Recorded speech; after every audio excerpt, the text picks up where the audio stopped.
In today's video, I'm going to teach you how to wrap text in Airtable using a simple method, which is expanding the row height.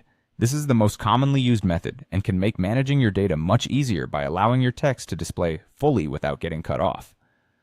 So, let's dive in and see how you can accomplish this quickly and efficiently. First, you'll want to open your Airtable base. If you're not already familiar with Airtable, it's a fantastic tool for organizing information, and making sure your data is easy to read is crucial for getting the most out of it.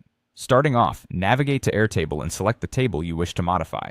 Having your data neatly organized is key, and adjusting the row height is a simple step toward achieving that clarity. Next, once your table is open, you need to access the view options. This is found in the Table View toolbar. In this part of the interface, you might see an icon that resembles a little toolbar or settings menu depending on your version of Airtable. It's located either on the top or the side of your workspace, making it easy to locate and access. Now that you've found your view options or settings menu, you will need to change the row height. This is where the text wrapping magic begins. Here you're going to have a few options to choose from, allowing you to adjust the visual layout of your information.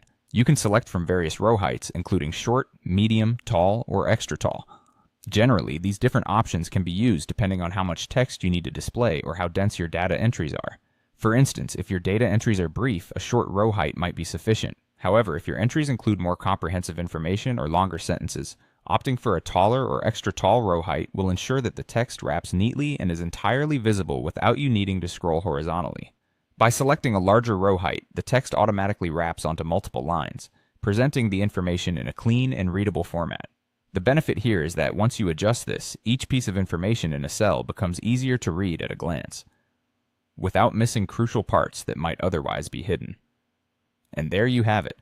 Adjusting the row height to allow text wrapping in Airtable is as easy as that. These steps ensure your table is not only well organized, but also visually pleasing and functional. I hope this guide has helped you grasp how to effectively format your Airtable base. Thanks for watching, and feel free to explore more features to make your Airtable experience even better.